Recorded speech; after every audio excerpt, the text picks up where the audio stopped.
Instead, will serve as chair of his political action committee. Road to the White House 2000, tonight at 7 and 10 Eastern and Pacific on C-SPAN. Then Monday, here on C-SPAN 2, live coverage of House Speaker Newt Gingrich. He'll outline the Republican agenda during a speech in his home district, Cobb County, Georgia. Live coverage begins at 8:30 a.m. Eastern Monday, here on C-SPAN 2.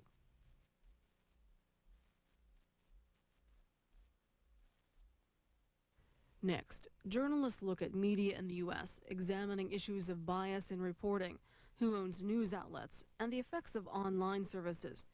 We'll hear from Bill Moyers of NBC, Farai Shidea of ABC, as well as columnists from The Nation magazine.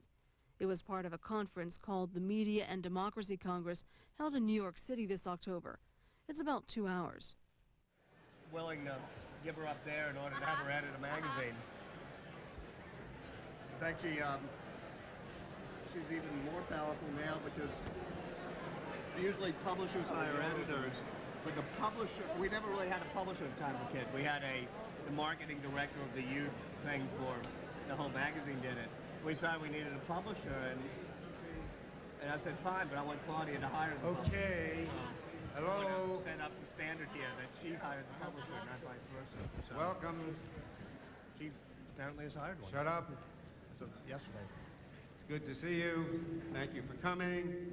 People around the doors, why don't you take your seats? We're about to begin this great Friday night panel. Hi, I'm Victor Navasky. Yay! Friendly crowd. I'll stop there. I'm the publisher of The Nation. On behalf of Katrina Vanden Heuvel, our staff, let me welcome you all to tonight's panel. I want to start by thanking Don Hazen and his amazing colleagues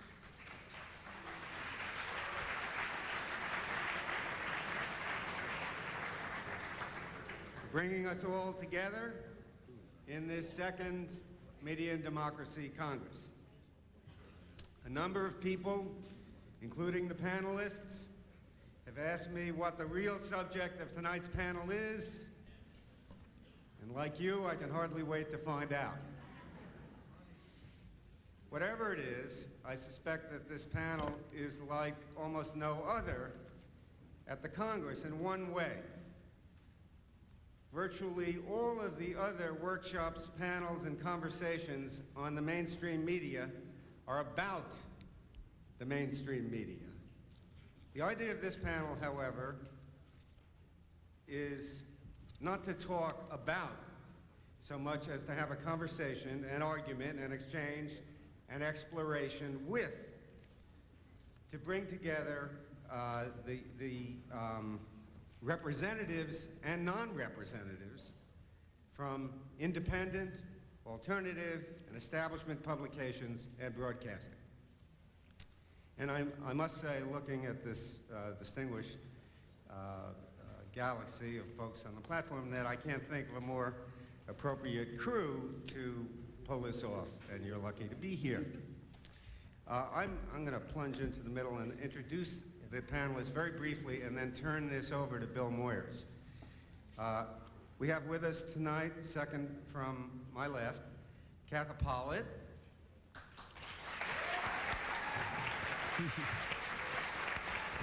Bravo.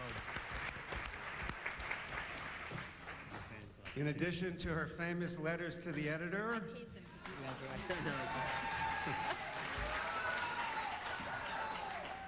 Katha writes a bi-weekly column for The Nation, subject to debate. It has been called by the Washington Post, speaking of establishment media, can't get much more establishment than that, quote, the best place to go for original thinking on the left. Of course, what the Washington Post thinks of the left is another question, but that's... Katha is, of course, a poet, and her book, An Arctic Traveler, has won the National Book Award, the National Book Critics Circle Award. It's a better award, I think. Her work has appeared in many publications, including the New York Times. She's appeared on plenty of establishment programs, as well as her life that we know about. Dateline NBC, the BBC, etc. One of the great things I should tell you about being publisher of the Nation is that I'm constantly being congratulated for other people's work. And the Nation even won a National Magazine Award, and of course it was for Katha's essay. So keep on writing, Katha, and I promise to keep on graciously receiving the congratulations. Thank you, Victor. You're welcome. Okay, now, all the way on the other end of this panel is Mark Crispin Miller. Mark Crispin Miller bears the title of Professor of Writing Seminars at Johns Hopkins University, and he is rumored to be in transit to NYU, and he actually is in transit to NYU. So, I think this is by way of a premature welcome to our city. He's the author of, among other books, The Culture of TV, and he does a weekly radio commentary on cultural issues.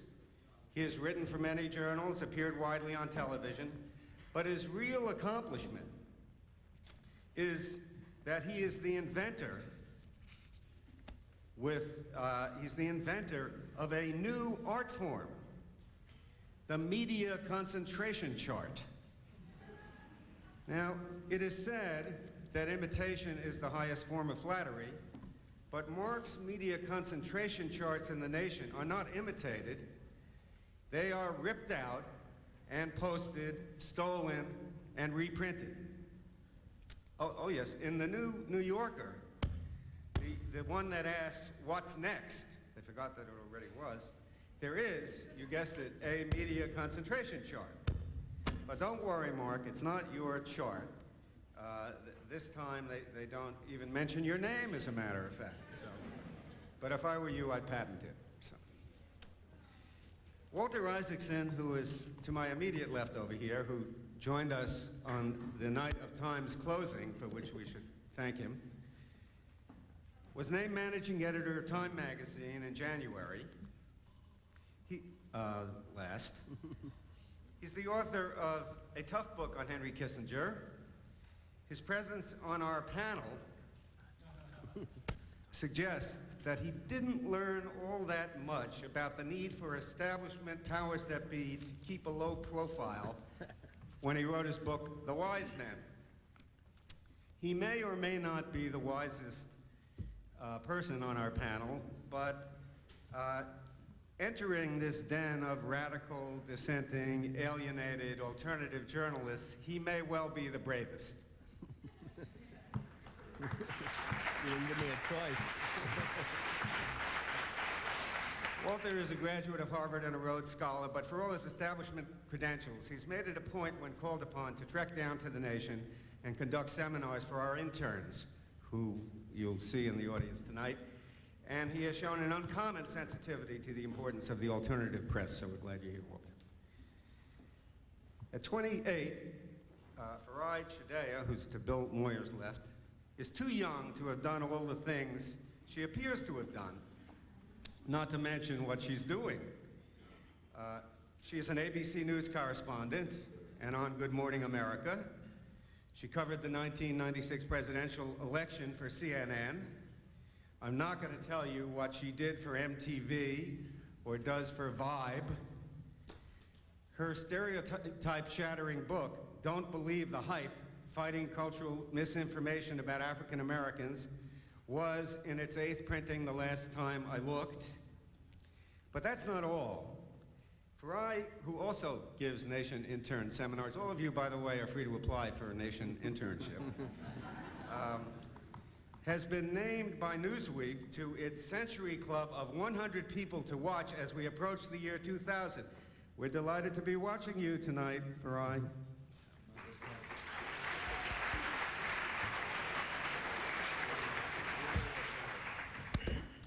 That's sitting to Farai's left is Christopher Hitchens. I first discovered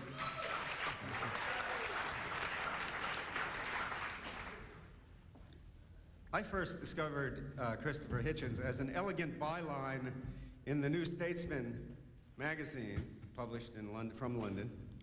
He started writing for The Nation, and then one day I looked up from my desk and there was this Oxford accent in a disheveled white suit.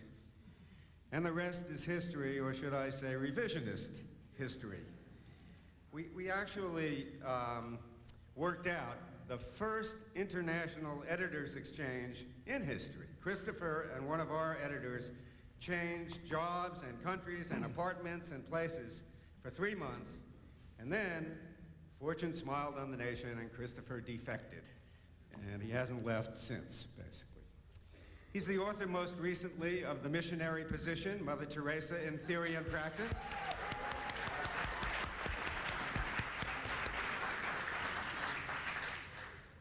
Christopher operates in 3 worlds: the world of the left, with his column in The Nation, articles in London Review of Books, Dissent, and so forth; the world of high style and TV, with his columns in Vanity Fair; and the world of his own making, Hitchens' World. I commend it to you.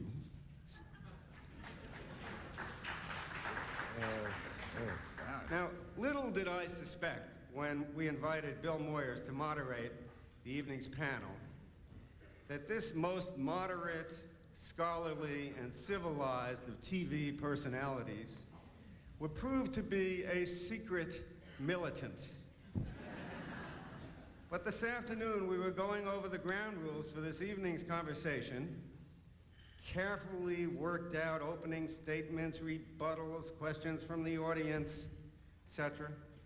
And he gently informed me that having learned from last night's experience, and in the interest of carrying on a real conversation, he was unilaterally, with our okay, suspending our carefully conceived plans. It is Bill Moyer's contention that we asked him to moderate this program because of his experience as a television moderator, and as such, he is going to play by TV rules. And by the way, C-SPAN is here. And while this may be a media and democracy Congress, TV, whose tyrant is the clock, is anything but democratic. Now, since Bill has received, among a host of other TV awards, 30 Emmys, I thought it best to go along. Bill, thank you. Thank you very much, Victor.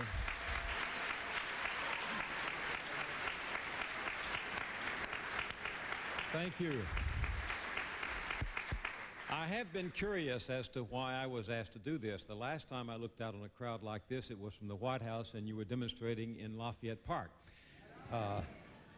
I gave a commencement at a university not far from here a few years ago, and after the ceremonies were over, a young woman who'd just been graduated came up to me and said, "Mr. Moyers, you've been in both government and journalism. That makes everything you say doubly hard to believe." True. And the fact of the matter is, I have been on both sides of all of it. I've been at CBS and at PBS. I've published a large newspaper and written freelance articles, and I'm somewhat confused about my own role in the world of journalism today. And it seems to me that some of the people on this panel are too, or at least they're confusing to me. I mean, Katha Pollitt writes for The Nation and Glamour. And I wonder if when you are writing for the Glamour, you're writing differently from the way you write in the New Yorker, or wondering whether your audience is reading your prose or gazing aggressively at the soft point ads beside what you write. Do you want me to answer? In a minute. Farai, you have feet in both camps. You're visible in both the independent and the big media, and in both print and broadcasting. Chris, you write for Vanity Fair and The Nation, for Dissent and the New York and the Times Literary Review. Mark, you've written for Mother Jones and the New York Times Book Review. So I'm wondering if you aren't a little confused about your role when you're writing for the big boys or when you're writing for yourself. What about that?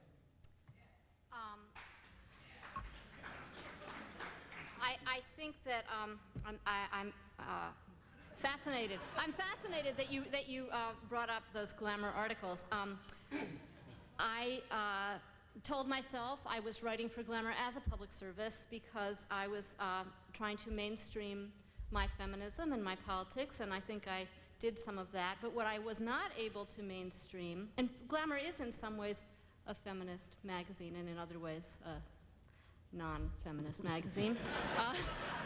But what I was not able to do is to have almost any sentence that I wrote appear in the magazine the way I wrote it. And I find that this is a genuine difference between writing, say, for the nation and writing for the larger world, is that one is continually told that one's sentences are too long, the readers won't understand, this reference is too highfalutin, and I feel that these are essentially collaborative projects with my name on them, but the check is also written in my name, and so that's good, that's the good part.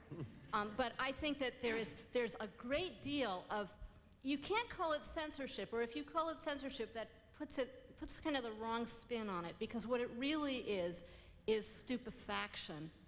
It's really just the consistent underrating of the attention span, the intelligence, and the political acumen of the readers.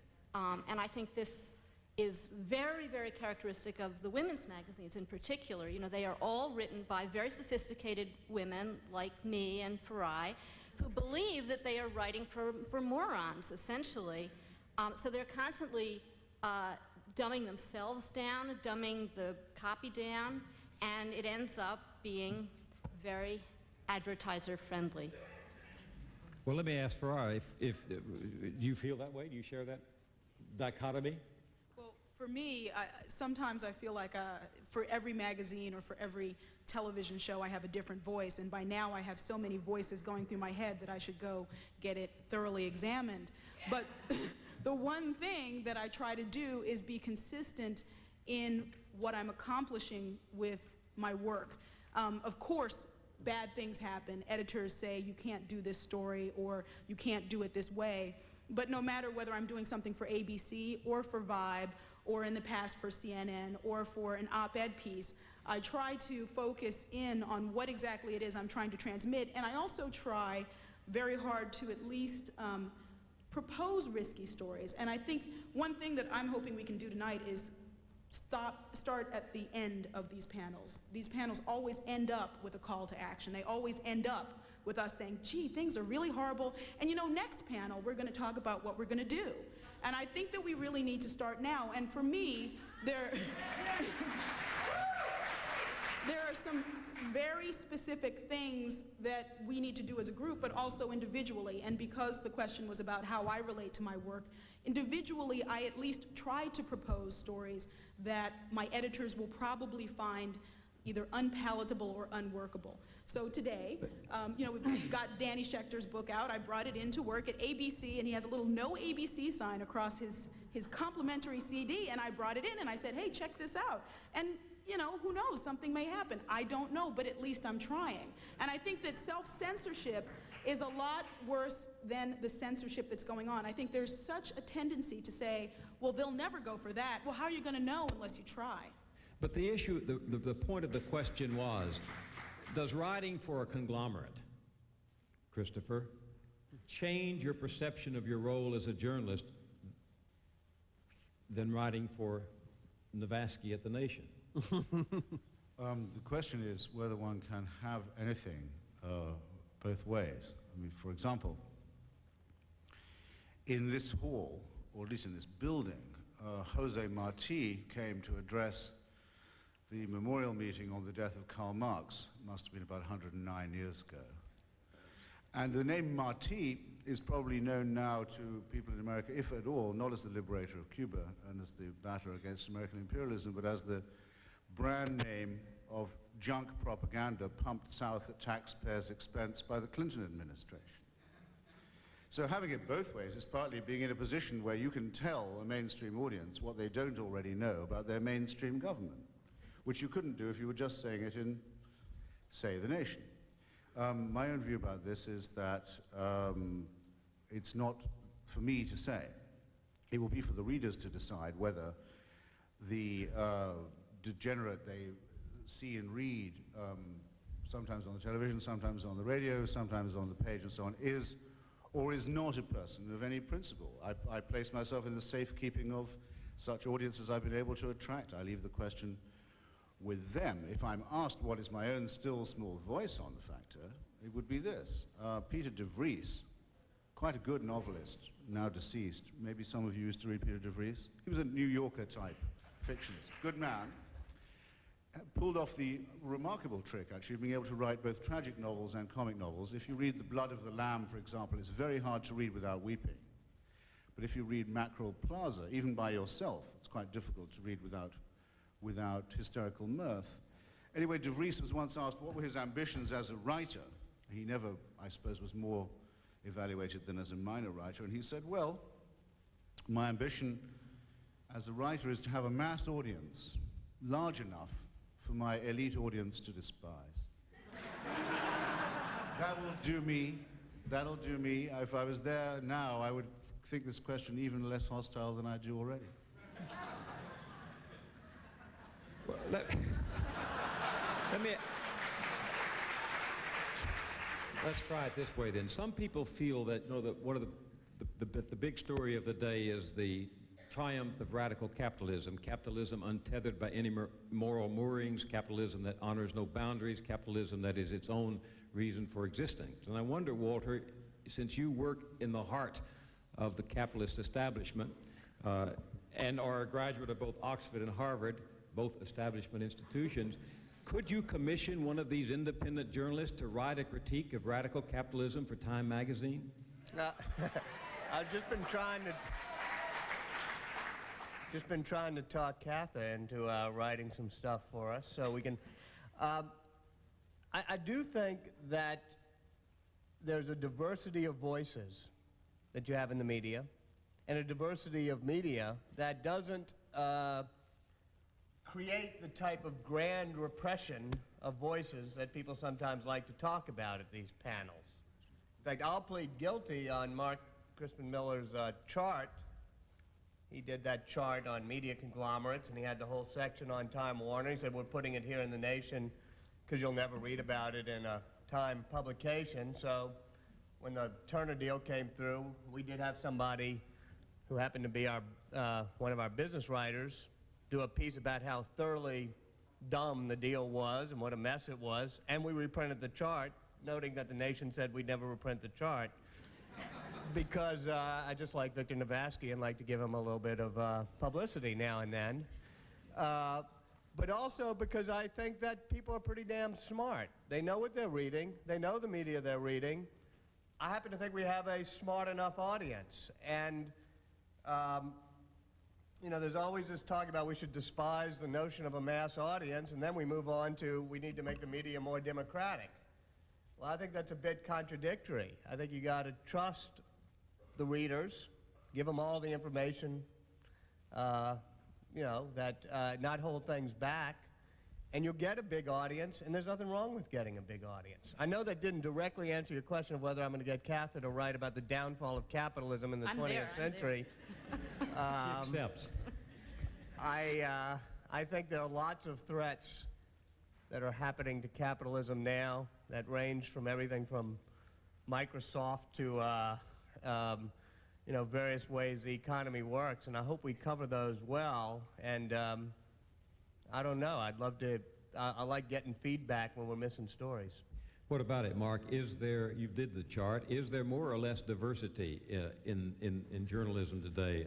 I gather, I know Walter has been active not only in the print at Time, but in cable, internet, interactive media. He's part of the new media where people say everyone has a computer and can write what they wish. There's no concentration problem at all, is there? I'd say there's less diversity rather than more. I would also say that it's probably a mistake to confuse a large market with a genuine democratic citizenry. I also think... I think it's only a mistake if you don't trust the minds of the people who read you. Right. Well, I don't think it's fair to suggest that people on the left despise the mass audience. It's kind of a loaded way to put it. I'm sorry, I was just picking up on Christopher's quote, but right. yeah. Now let me say that I did very much appreciate your mentioning the Nation in Time magazine. And we'll keep doing I'm it. always happy for a plug. And to answer your original question, I very much like to write for Vanity Fair, but Cy Newhouse won't return my call. That's the problem that I'm having with him. We're all trying to get more work here. That's really why Well, speak for yourself, baby. I do want to sort of answer your question in a bit more creative way than you might have expected. I mean, we're on TV, right? Well, we will be on TV, so it's appropriate to use visual aids. And I certainly take the point that Time was critical of the merger. I think that the people at Time have often bent over backwards to avoid the appearance of doing the bidding of the parent company. Some of the best stuff I've read on Rupert Murdoch, for example, is by Eric Larson in your pages. Now, this may sound irrelevant, but I'd also like to point out that Richard Schickel, well, no, before I get into that, I just want to show you all something that I think sums the problem up, maybe in a nutshell, a kind of visual nutshell, if you allow me to mix my metaphors. You know, this is the Media and Democracy Congress. We tend to talk primarily here about corporate censorship of the news, the exclusion of minorities and dissident voices, and the promotion of dissemination of certain kinds of stereotypes. But I think probably it might be more appropriate to ask ourselves, what is the quality of life in a culture dominated by the corporate media? What is it like, you know? What is it like to live here? You all remember the Gulf War. I'm sure most of the people in here shared my panicky, nauseated feeling at being surrounded by all this hoopla that seemed to make any kind of dissent impossible, that made peace organizations, peace movements sort of beside the point because they came along too late. Their voices sounded piping and feeble against that roar of applause. It's a little bit like that when Lady Diana died so tragically. There's just this roar, you know? Well, we're talking about the promotion of the feeling of a tempest, of a maelstrom. Now, I use that metaphor deliberately. I'm going to take my microphone, TV style, and I'm going to show. Is that better? No? I'm not terribly good at this. To fail. Okay. I went to the trouble to blow these things up. Keep the microphone on, okay? You're not doing this to me, are you, Walter? Here is a poster for the film Twister, a Warner Brothers production. And, you know, it's not irrelevant to point out that it really stinks as a movie.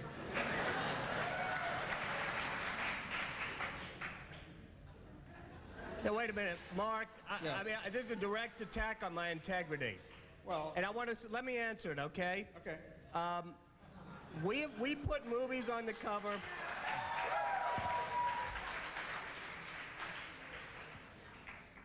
We put movies on the cover about twice a year at Time. And I've been pretty careful and bent over backwards ever since there was a merger, because I knew that people like you would love to do stuff like this. It makes you feel good. I finally had to commission somebody to look at it, because people keep writing about, oh, they're going to put Warner Brothers stuff on the cover.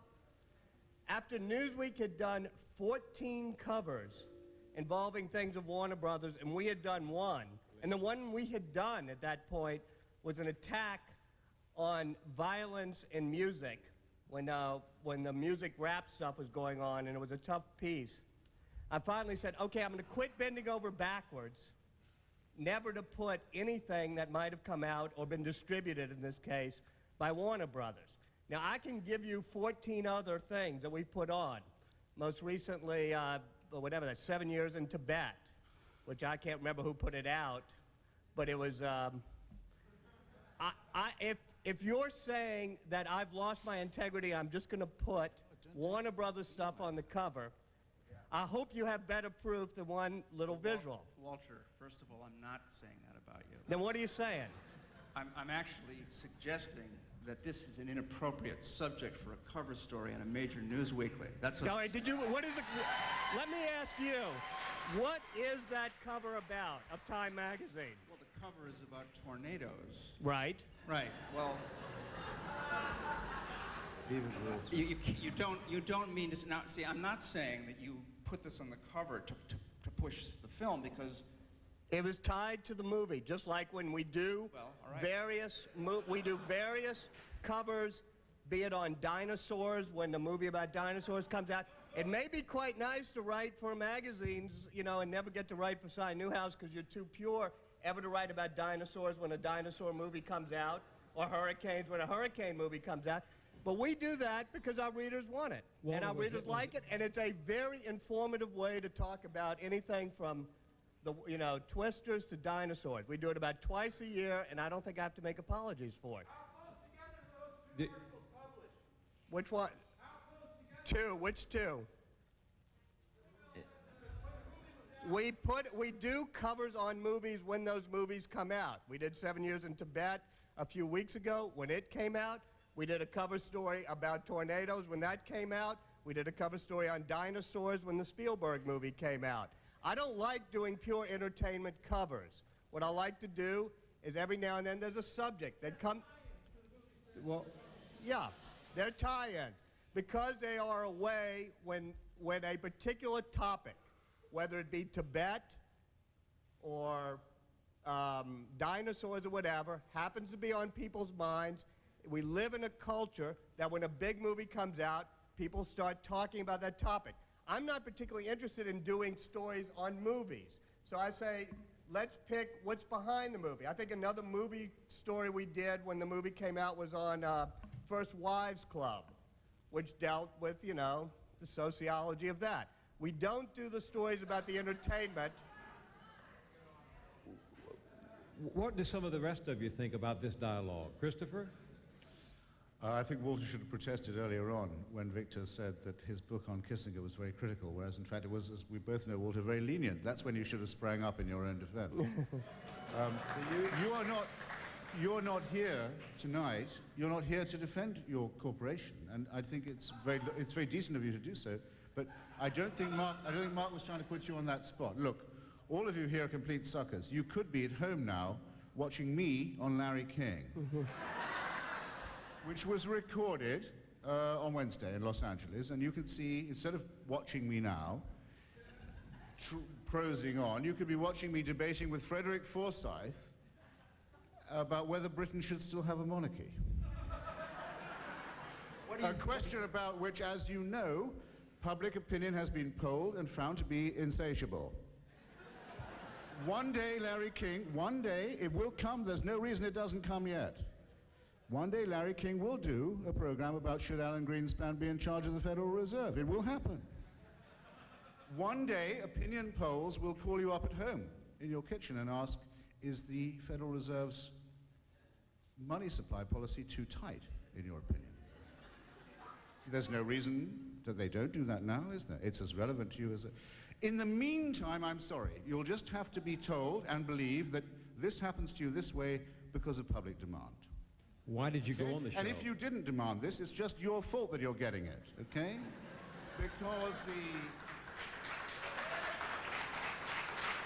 Because a great deal, I must say a great deal of thought has gone into mixing a populist culture with an elitist system. And for the elite to decide what the people want, and for the people to appear to echo what the elite decide should be the discussion, has been very well studied and very carefully polled and very well thought out. Focus groups that you don't even know about have been involved in this. And that populism and elitism are in such an alliance is the whole purpose now of mass media, and it's quite unfair, and I'm not trying to be sarcastic, it's quite unfair to blame Walter Isaacson for that fact. You are an independent journalist. Christopher, you're an independent journalist. It took you an hour or maybe 2 hours to go on Larry King to talk about the House of Windsor. Why did you spend your time that way? Well, I won't refuse a challenge from Frederick Forsyth, who is becoming the sort of the Ian Fleming of the extreme right on cable TV.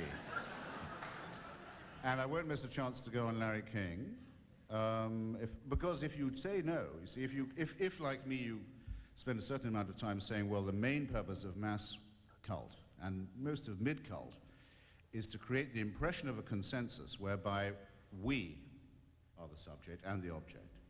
And thus the consensus exists whereby we are in mourning for Princess Diana, we are in mourning for Mother Teresa. Not the people mourning, they're not covered as the mourners.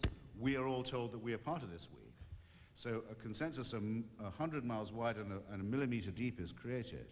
If you have spent any time prosing on saying that's bogus, that's phony, that's lying, why, when you're rung up and asked your political opinions, are you asked, are you a moderate Republican or a moderate Democrat? Or a right-wing Republican or an extreme liberal Democrat? Why can you never actually say your political opinions? Why is there no space for them when you're rung up in your kitchen? If, as I say, you have the chance to say this, when the network calls and says, okay, you're on, it's your turn, unfortunately it has to be about Princess Diana, but we are asking you on, you have to say yes. Otherwise they'll say you said no. They'll say we asked him, he didn't come. Would you have gone on? Well, you know, that's an interesting question because I get called a lot to be on television, and but I only get called on certain subjects, like the last time, okay, Oprah's best friend Gail now has her own show. So I get called to, Foxy, Vivica Fox, something like someone, wonderful actress no doubt, is going to give remakes to some women that would like to be more sexy, but they're shy. And could I, as a feminist, come help out? I was so bewildered. I said, I don't think so.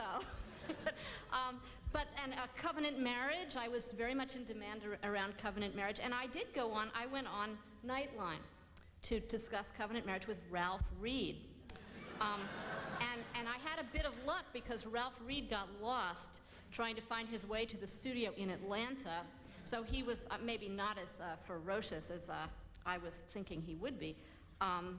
But anyway, I was astounded. I felt it was the same as with Christopher. I felt, no, I have to do this. I've written about this. I have to weigh in. And I have a list of people that I recommend when I'm just feeling too nauseated to do it myself, so that I feel, you know, the point of view gets out. That's what's important to me. Not that it be me who says it, but Stephanie Kuntz could say it. There are lots of good people around this particular issue. Anyway, I did go on, and I was astounded because there's Cokie Roberts, and Cokie says, they have a little montage, the premise of which is there's too much divorce, and this too much divorce is the reason we have all kinds of social problems, and everyone agrees that the government should do something about this problem which causes these other problems. The only question is whether having right-wing fundamentalists write the laws of the state of Louisiana is a good idea. So set up that way, I had to spend a lot of time saying, well, actually, Cokie, I don't agree that there's too much divorce. I mean, what are we talking about here? Maybe there's too much marriage. At least I hope I said. Maybe I didn't say that. I hope I said that. And I had to talk about, and also I think this connection of divorce and these social problems you discuss is also a bogus a bogus construct. I don't accept this. By that time, you know, oh, thanks a lot, Catherine, now let's have Ralph talk, you know. So I think it is almost impossible to say anything complicated or true on television. Nonetheless, I feel one has to try to do it, because if you don't do it, or someone like you, then someone even worse will do it instead. Do you think that is the result of concentration and conglomeration? Well, I think that's an interesting question, and here I would have to say not entirely. I think it is partly a facet of the media itself. Pierre Bourdieu, who's a very interesting left-wing French sociologist, sort of the dean of sociology now in France, he's written a book called On Television, a little pamphlet, in which he says, you know, and he's talking about scholars more than sort of people like us, except for Mark, who is a scholar. He's not talking about journalists. But he says, you know, you can't say anything true or complicated on TV. They get you on there to provide entertainment, and you shouldn't do it. Oh, uproar. You know, all these left-wing, pseudo-left-wing French intellectuals like Alain Finkielkraut, all these people, Bernard-Henri Lévy, they were furious because he was saying, you're not serious. You are trying to be movie stars. You have lost contact with saying things that are careful and accurate and true, and you're just worrying about your hairstyles now. But Pierre Bourdieu was right. And that book, I'm happy to say, sold 100,000 copies, but that was in France. I think this is fascinating. You're saying that the crunch that journalists feel in going on television in particular is a consequence of a facet of the medium, the nature of the medium. Do you think that's true? You work for one of the big media companies, ABC. Are you called upon to do what you don't want to do as a journalist, to crunch the facts, to go for entertainment instead of information? You agree with her? Well, I think in general, yes. I personally, in my new job at ABC, have not yet been asked to, but I think realistically speaking, that's because I'm too far down on the totem pole yet, and there's always more flexibility at the bottom. I think all of us who exist in media, including the alternative media, will eventually be asked to do things that we don't want to do. The first step is to unpack the ego and say, am I mad because I just want to do what I want, or am I mad because this is a good story and I want to make sure it gets done right? And I just wanted to comment on this a little bit. Now, personally, I think that, you know, I'm used to working within the mainstream media. I've worked for Newsweek, I've written for Walter at Time, I've worked at MTV, I've worked at ABC. I guess I'm the most alternative of the mainstream media girls, or the most mainstream of the alternative media girls. And I think that this is a reality of media, that pegs are used to sell stories. I just did a story for ABC where I went to a Native American reservation. And we were thinking about Columbus Day as the peg, and it may not run till Thanksgiving. But you know what? No one else has ever visited this reservation from a major TV station. And I'm just glad it's going to get on. And I'm going to make sure it gets on. And I think there's a degree to which, while we try to change the system, and again, I'm hoping we can move into this realm of changing things, that it's more important to get good stories out there than it is to necessarily worry about the peg system. I mean, if things never get on, that's much more of a tragedy. For me, on TV, I mean, I have a fairly wide range, yet in some ways a specific type of story I like to do. I mean, I like to do politics from the standpoint of what real people think as opposed to what other pundits think, which is kind of weird since I was a pundit. I like to cover race relations from the standpoint of where we're realistically headed, as opposed to the BS rhetoric about America's impending decline because we were becoming increasingly non-white. And I have been allowed to say these things, and I'm glad I have. But it's been, at certain points, it's been difficult, but I find that the more that I do it, the more that I'm able to do it. And so I think there's a certain point of resistance that you push against, and then after that, in some ways, it gets easier. Stay with this for a moment. What is the news not being covered because of concentration? The news of democracy not being covered because of the concentration. Can I was going to ask Walter. You start. No, you go ahead. Well, I'd just like to put in that one place where you can get a lot of information on things that aren't covered is in the mainstream media, is on various lists on the internet, and I'm on a couple of them. Autopsy, for example, which carries a lot of stories about what's going on with labor around the world, labor resistance. It's amazing! You would never know if you just read the big American publications. You would never know that the world is in an uproar. In fact, you wouldn't even know that a couple of weeks ago, longshoremen in Oakland, in sympathy with the Liverpool dock strikers, who you probably also don't know about, refused to let a great big ship land and take out its cargo. I mean, that's amazing. News of the working class. Working class news, forget it. How many labor reporters are there? You know, the New York Times has one. They used to have a whole bunch. You know, he's a great man, but he has to get the stories in by sort of making fun of the, you know, of the sort of left-wing end of the labor movement. I think that labor news is very ill-covered. I think the women's movement is very ill-covered. We saw that with the Promise Keepers. I think there is a lot going on at the grassroots level that you just never hear about, and that produces this effect that nothing is going on. What about that, Walter? Do you have a list of news? Well, I agree with Katha totally, which is that there's a lot that doesn't get covered well in the mainstream media. And the great thing that's happening now, as she said, is I believe there's a lot more outlets, a lot more places you can go for news. Not only the internet and the various webzines there. I mean, I read about 20 webzines a week that have exposed me to all sorts of types of stories that I would not normally see. But why? Secondly, talk radio, the various proliferation of, some of it good, some of it bad. I mean, there's a lot of wacky ideas that people say, hey, you know what the mainstream press doesn't tell you is that the black helicopter's about to land and take away your rights. But There was, you hear it. there was a survey recently which said that 80% of the talk show hosts in this country identify themselves as conservative. Do you think you're going to get labor news, working news there? I think you're going to find across this country, on the internet, on radio, about the widest diversity of voices. And you're right, most talk radio shows are pretty wild, in my opinion. Why? All right, let us talk about the Cassini rocket. Yeah, let us. I love people like that who always say that. We did. Oh, wait, let me answer. I think the Cassini rocket launch is very important. That's why we did a big story on it in Time magazine. I sometimes get on these panels, people say, why don't you cover these things? I feel like I should bring copies of the magazine and say, people should know about that Cassini rocket launch. And yeah, we covered it. But there's some rocket launches and some nuclear things we don't cover.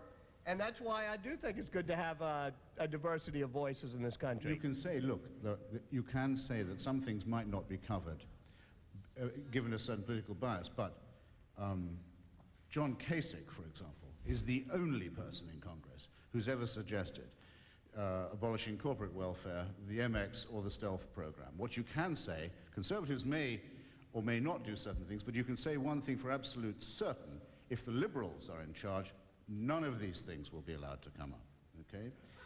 That is the absolute certainty of the matter. The complacency and mean-spiritedness and solidarity in the face of their own power, of the liberal consensus, is the reason why we're in the cart politically at the moment. If that lot had stayed as Masters of Congress, you can be absolutely certain everything, including that shuttle, sir, would have gone straight through on the nod. It's only the rise of the right that's allowed this stuff to be discussed at all. And anyone who doesn't realize that hasn't caught up, hasn't been paying attention. That said, the consensus is still the strongest thing. Cokie Roberts last weekend, I shouldn't have been surprised, I probably really shouldn't have been, but when she said to Sam Donaldson about the Promise Keepers, well, Sam, they say they've come to Washington with no politics and no agenda and no beliefs, just to pray and be better guys. And I say, why don't we take that just at face value? I thought, well, now I know everything I suspected about her is true, and so on and so on. But about what else could a person in her position have said that and still been a journalist? That is the definition of what it is not to be a journalist, to say, let's take it at face value. Yeah.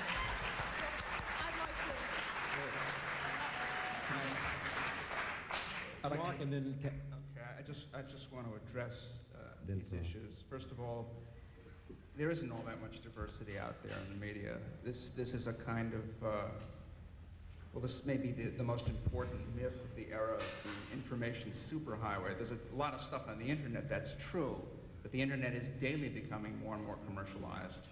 And the companies that collaborated on the telecommunications bill are extremely eager to colonize that territory and make sure that there's less diversity thereon. But not everybody's online. The fact is that when it comes to the most important kind of diversity, which is ideological diversity, there's almost none anywhere in the mainstream media, it seems to me, where you have shouting matches on TV in which the left is represented by someone like Geraldine Ferraro or Bob Beckel or Michael Kinsley. You know, the joke that Fair has made so famous, and I'm not a leftist, but I play one on TV. There really is no left. This has to do with Kathy's point about labor reporting, and you don't have to go as far afield as Liverpool. Look at the way they've covered is the apt word, I'm afraid, the newspaper strike in Detroit.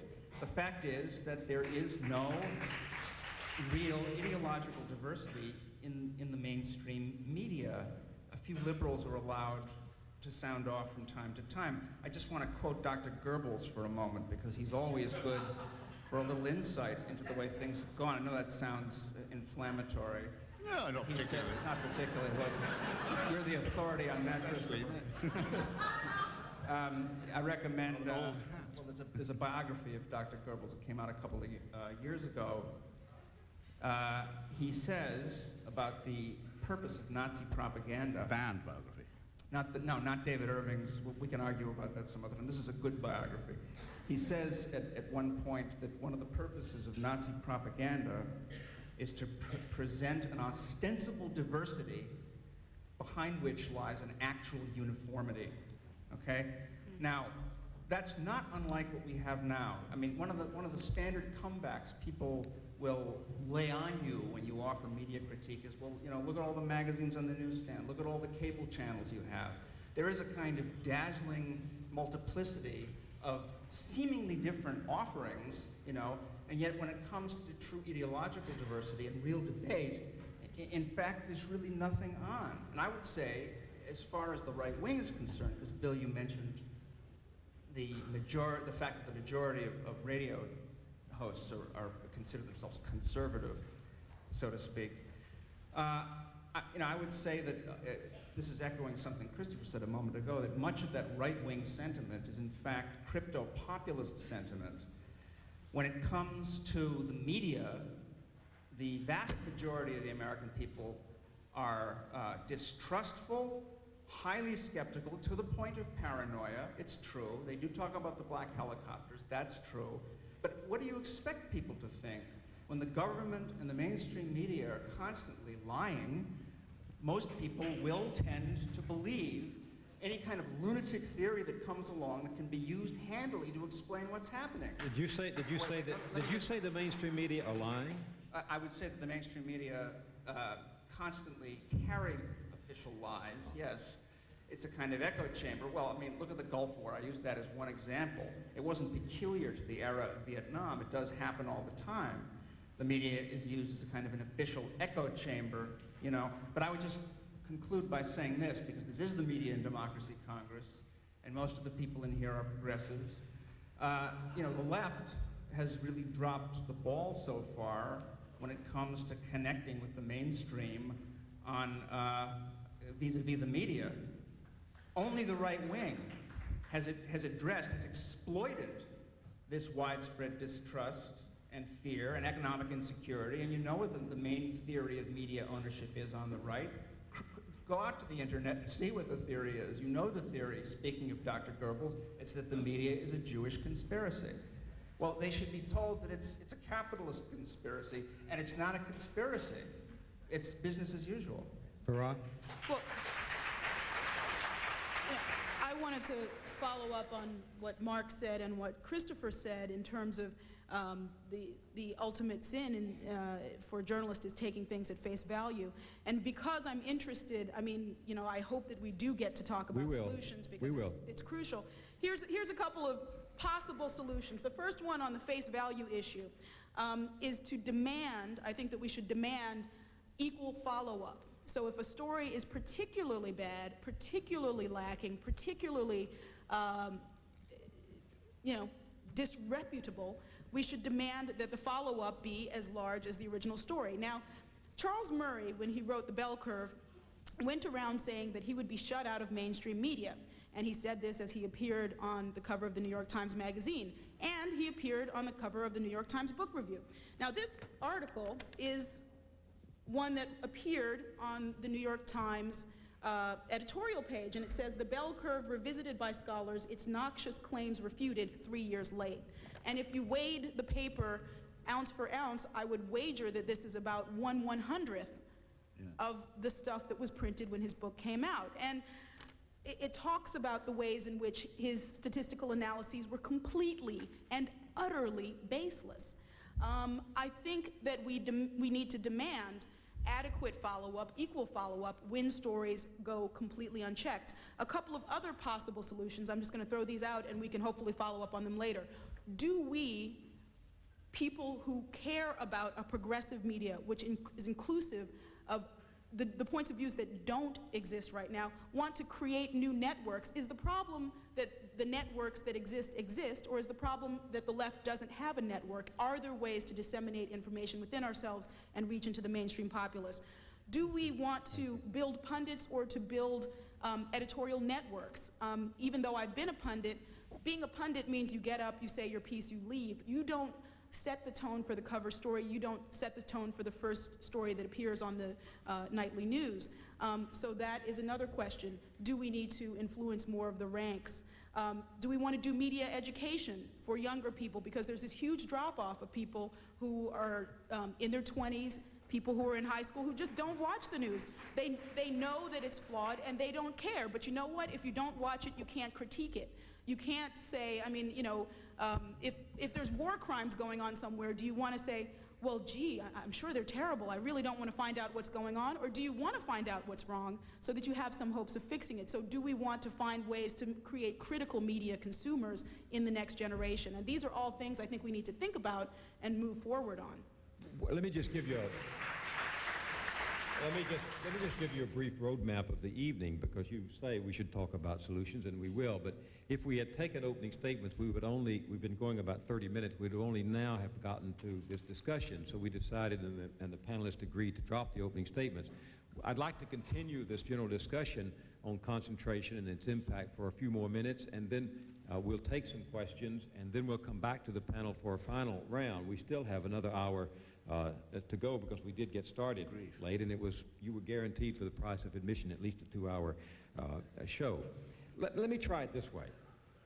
A couple of years ago, my former editorial associate, Andrea Tucker, and the journalist, her friend Dan Bischoff, who was at one time a political editor of the Village Voice, wrote an article for the Media Studies Journal in which they noted this global expansion of journalism, dozens of countries opening the ranks of the world's democracies and bringing new opportunities for commercial media. The market for news and information, they said, is expanding almost exponentially.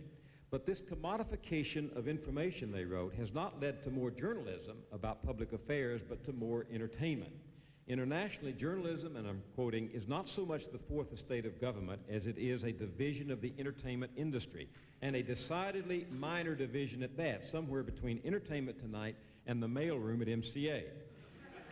Fledgling global media outfits like Rupert Murdoch's Star TV now beam Oprah Winfrey, reruns of classic 50 sitcoms, and current Fox staples like The Simpsons into fancy dockas on the Black Sea and herdsmen's yurts on the Mongolian plain alike, bringing the ideology of consumption with all of its ironies and tunnel vision to peoples who have only recently left behind a lead-color socialism.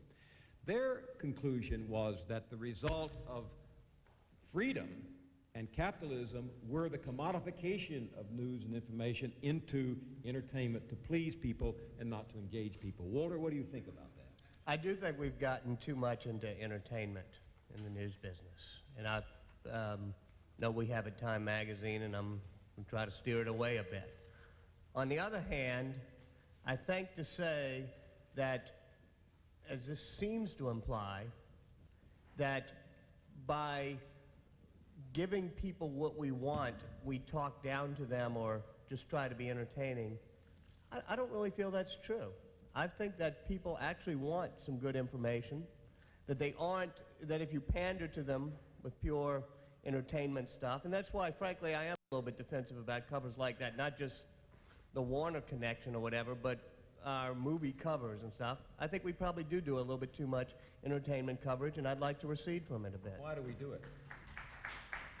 I mean, you know, I think ever since, our magazine is a general interest magazine. For 75 years, it's done 2 or 3 covers on movies and 1 or 2 on music and 5 or 6 on science and 1 or 2 on religion every year. I think we probably thought that if we do a whole lot of entertainment on the cover, we'll sell better. But I think in the end, you'll lose your credibility by trying to be too much of an entertainment medium. Well, it's not that. You see, I still feel Walter's been slightly unfairly ambushed by, Thank you, Chris. Because, if I'd come to a Time magazine event to defend the alternative press and a fellow was set up like that, I would feel pissed off, I've got to say. But it's not what you think, it's how you think that matters. Now, people are perfectly entitled, it seems to me, to go to a focus group and say what kind of sitcom they would like to see. They should be made to see it once they've said what they want to see. But the entertainment industry is within its rights. What we cannot expect, but what we are getting, sinisterly, I think, imported, is the idea, well, shouldn't people have some say in what news they are given?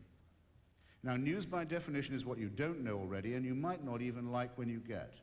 When the entertainment division control starts to move into that, then the alarm should go off. Now, there is a reason, and it's not just because of the merger of elitism and populism, which I think is the main merger to worry about, because that's a cultural merger that people can do something about instead of just flailing on about horizontal and vertical capitalist integration.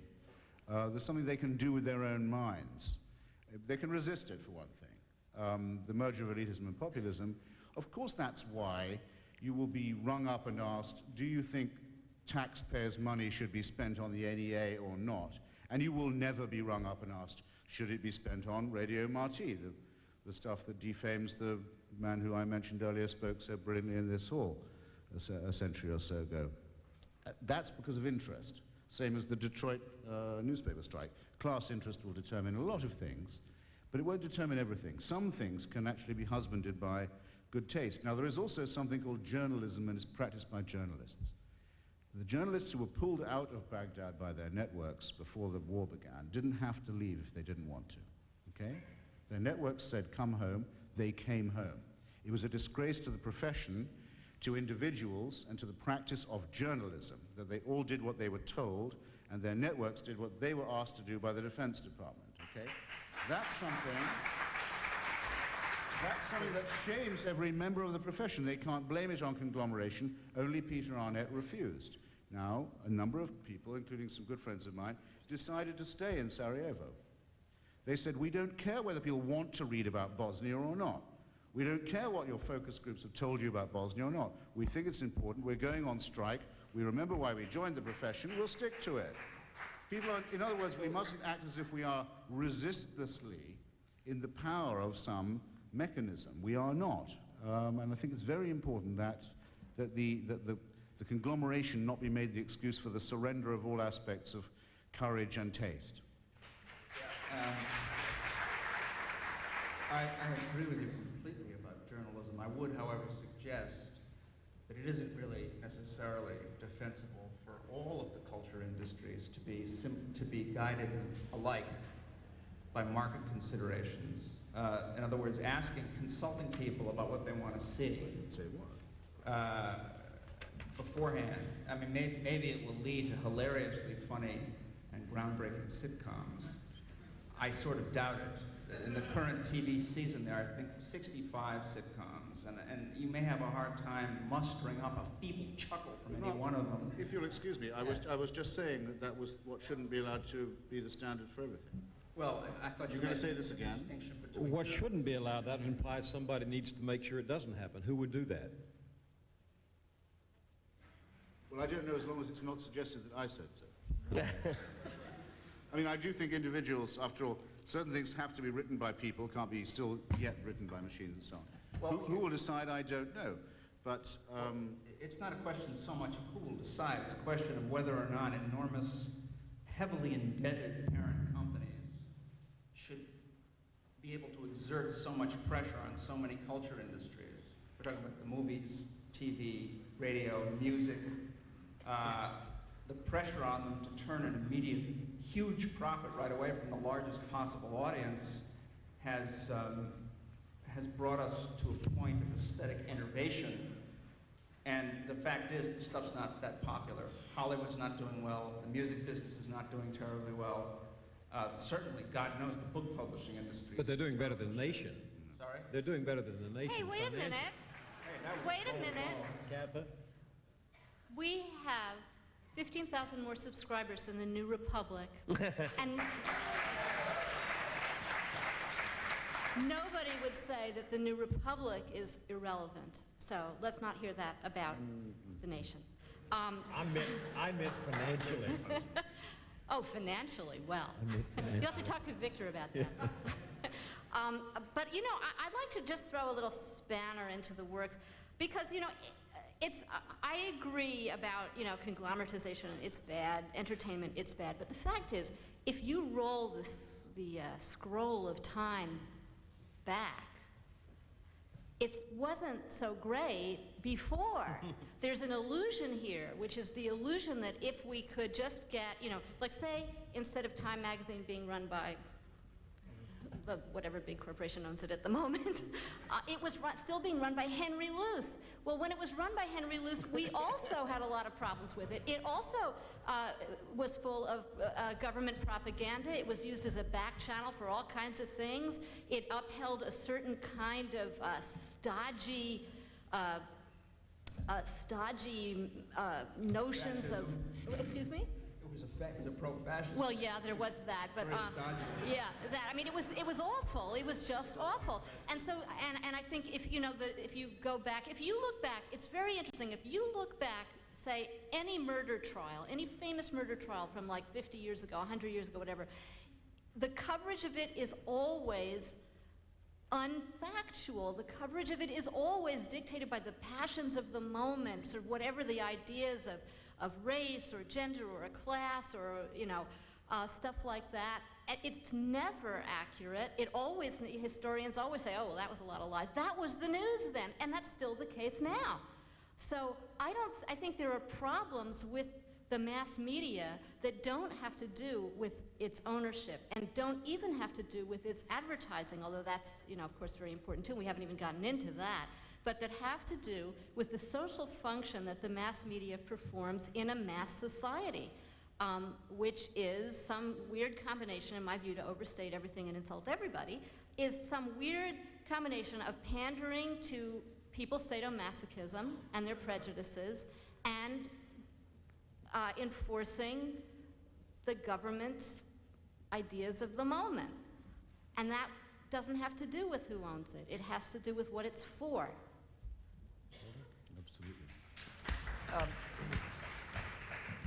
I was compelled to jump in to agree with the part about this golden age of wonderful media owned by, statesmen like and stateswomen, who did wonderful things.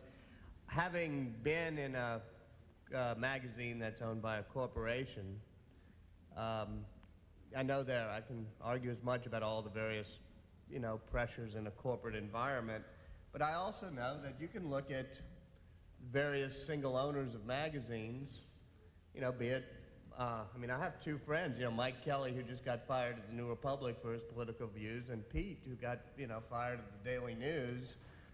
You can be under the arm of a whimsical owner, be it Henry Luce or any of the others today, and there's some problems in getting truth out. And there are certain insulations, I would argue, and I would never be successful arguing in this room because I'd be shouted down and everything else. But trust me, I think there's some certain insulations you get when you're in a company that knows if it starts messing around with whatever stories you want to write, and knows, frankly, that you're going to bend over backwards to gig Ted Turner and probably pan every Batman movie that comes out just because your critics really want to pan Batman movies because they know that they'll, show off how independent they are. I know I'm never going to get a call. I've never gotten a call from, that. I know there are pressures, and somebody, we can all argue about all the pressures that happen. But I also think there are pressures in the other environment, in the age of Henry Luce and in the age of certain media owners today. The other small point I want to make is I sort of object to the word pandering, which is an easy one to throw around, but it's hard to be for democracy and against pandering intellectually. No, I don't think that's I'll make the argument, but I'll let you refute it before I make it. Go ahead. No, I don't agree with that. I think that we all have lots of capacities in us, and I think that a writer or a magazine can play it high or low. For example, take the coverage of the O.J. trial. Now, a lot of that really was pandering. It was pandering to just horrible, base and vicious capacities that many of us have in it, for wanting to see those horrible photos of slashed dead bodies. Yuck, horrors. I'm no Freudian, but you've got to believe that there's more than just, we're not just sentences written on a page. We also have deep capacities to be shocked and titillated by all kinds of things. And media can evoke that, or it can say, let's just put that on one side. And I think that it's not just the Globe and the National Enquirer that pander. Look at the John Benet Ramsey case, for heaven's sakes, really, this is not some major news story. This is all there because there is something sexual and titillating about the murder of this child. Do you think people want to read about it? Yes, they do. And certainly at my grocery store, we're all reading about it. And do you think that then we shouldn't, I mean, if you believe somewhat in the democratization and you believe people want to read about that, I actually haven't covered JonBenet very much because I don't find it all that interesting, but you believe there's something wrong with covering it even though people might want it? No, I don't believe there's something wrong in covering it as a news story. I think there's something wrong in the endless printing of yet another photograph of this hypersexualized little 5-year-old. So it's, This, if you'll excuse me, I mean, if you'll pardon me, that is, in a way, unlike what you were saying before, Cather, and indeed Walter, that's self-evident.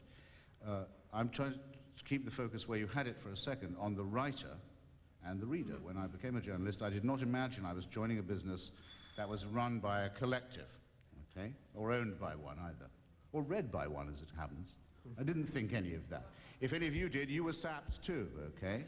Now, and I also know there will be pressure sometimes from special interests to have something covered either at all or their way, and there'll also be pressure from nowhere in particular to cover a story that it's understood that everybody wants. Well, okay, suppose you admit that. Let's say, okay, it is true. People want to read about this, say the Ramsey case, or they must read about should we abolish funding for the arts.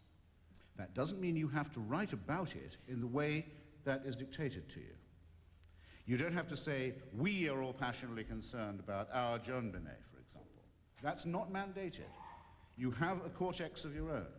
The cliches are not buried in your machine whereby if your fingers touch the keyboard, they spring through the fingertips into your brain and back onto the paper, okay? You still have to do it. The same with Princess Diana or the Ghoul of Calcutta or any of these things. Who is the we? Who's the we, and why should we assume there is such a... And the same with the... here's an easy reform. Here's an easy reform. The New York Times should drop tomorrow, by public demand, the thing on the front page that says all the news that's fit to print. It should just stop doing that.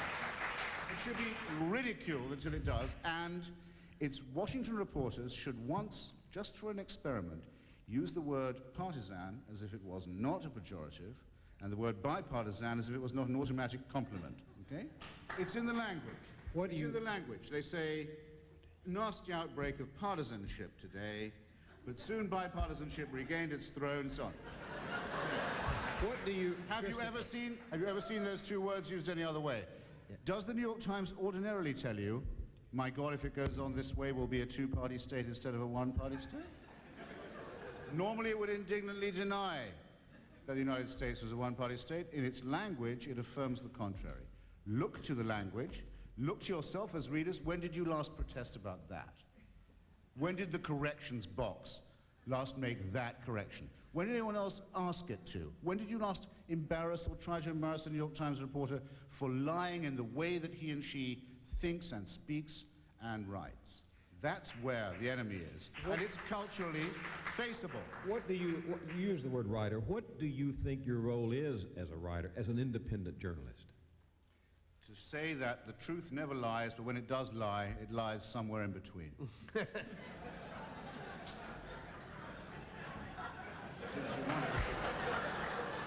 Thank you. That's okay. Let me come at this a different way. That's to be independent. The Pew Research Center for the People in the Press issued an intriguing report this week that I brought with me. It reported that, and this is in capital letters, American opinion leaders today see the world as a better place where U.S. influence is enhanced and there are fewer worries about the world. Now, among the American opinion leaders were foreign affairs and security experts, scholars, scientists, religious leaders, governors and mayors, corporate executives, congressional staff, and journalists. Those were listed by the Pew Research Center.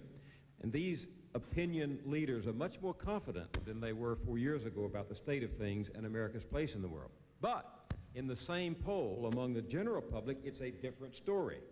The majority of ordinary Americans remain, according to the survey, dissatisfied with world conditions and sees no change in America's influence. Question: does this dichotomy mean that opinion leaders, including journalists, are better informed, Or does it mean that ordinary people know something the influentials don't? Well, it's a couple of different things at once. I mean, on the one hand, opinion leaders are better off. Opinion leaders earn more money. Opinion leaders have better channels to get the things that they want. So of course they're going to feel better about the world. They're not leaders. Well, yeah, they're eliters. So I think that that's part of it. And I think that the other part of it is that we in the media, and I am definitely including myself in this, even though I try to fight against it as hard as possible, we tend to make certain situations seem hopeless and unsolvable, especially, I mean, things like urban issues. Schools are bad, schools are bad, schools are bad, schools are bad, schools are bad. Every single headline about schools in an urban area is schools are bad. And what about the things that are done right? Certainly there's a lot to be done, but there's sort of two different problems with the way issues like that are covered. One is that they're covered completely fatalistic. Not only the schools are bad, but the kids are bad. They're trash, we should discard them. There's that sort of permeating attitude about too much of the coverage. Secondly, we don't tell the truth about the things that are making the things that are bad. I mean, sometimes it's because there has been people refusing to pay taxes because there's been white flight from the school system. Sometimes it's because there's corrupt leadership within the city. I mean, we sort of put out these images of this hopeless situation without people giving people the tools to understand why things have gone wrong or to change them. And I think that the pessimism stems from us failing in our role as journalists, not only to report when things are bad, but to give people tools to cope and to change. I think that's an important point. I mean, I was one of those people who didn't answer the damn Pew Center every time they called me. They kept trying to get me to do the survey. I said, no way. But, journalists and, opinion marketing mucks are all going to say, oh, I'm optimistic. I think the real problem is journalists are often too cynical, too negative, and, sort of holier than thou, lazy, whatever. And I do think you talk about schools. I mean, that is an undercovered issue in our society as well. And, we're trying to put together a special issue on schools and schools that work and schools that fail and why. But it takes a whole lot of reporting, and it takes a sense of, we got to get away from some of the entertainment covers and try to do special issues on education where we visit a whole lot of schools and do some serious reporting. Can I just jump in and, you said, yeah, I know. They passed me a note saying this one's busted. Although I don't, it was a lie. See, can't trust anybody. You made two very different points, and I think your first point bears re-emphasis, that there is a difference, a tremendous difference between the masses and the chattering classes, and it has to do with class interest. The people who are, pessimistic are the ones who aren't doing terribly well in a system that's increasingly bifurcated between the haves and the have-nots. It's really that, it would seem to me to be that simple. And what's needed is not so much tools to cope, unless by that you mean, as I assume you do actually, real information. Right. Knowledge that pertains to people's actual material interests. I think it's a mistake to regard pandering as inherently democratic. I mean, sure, everybody's always been interested, as you suggest, Katha, everybody has always been interested in the lurid. That's nothing new. It's been the case forever. Most of the stuff that was printed in the late 15th century after the invention of the printing press had to do with things like three-headed fish and rainstorms of clams and things like that. I mean, that's just with us all the time. But the fact is that we oughtn't to have most of the stuff that passes for coverage, nor should we have the primary stuff that passes for coverage be the kind of stuff that appeals to that appetite. I mean, people should know stuff about how much their employers are making. They should know stuff about the labor movement. They should know stuff about health care. They should know stuff about foreign policy that's accurate. Those are tools to cope. I'm going to take some questions from the audience as they were handed to me up here. I'd like a brief answer because some of them are directed to individual panelists. Walter, why doesn't Time magazine take the policy position that it will not put any Time Warner film on its cover to avoid the appearance of a conflict of interest? For the first 3 years after the merger, I basically avoided putting any Time Warner or Warner Brothers film on, frankly, because I thought, you know, people would attack you for conflict of interest.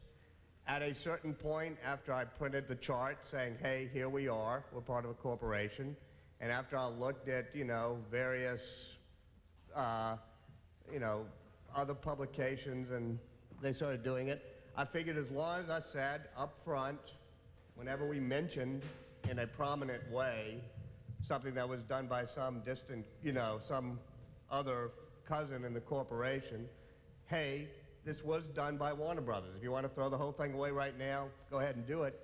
It's basically because I trust the readers are smart enough to say, okay, they did it.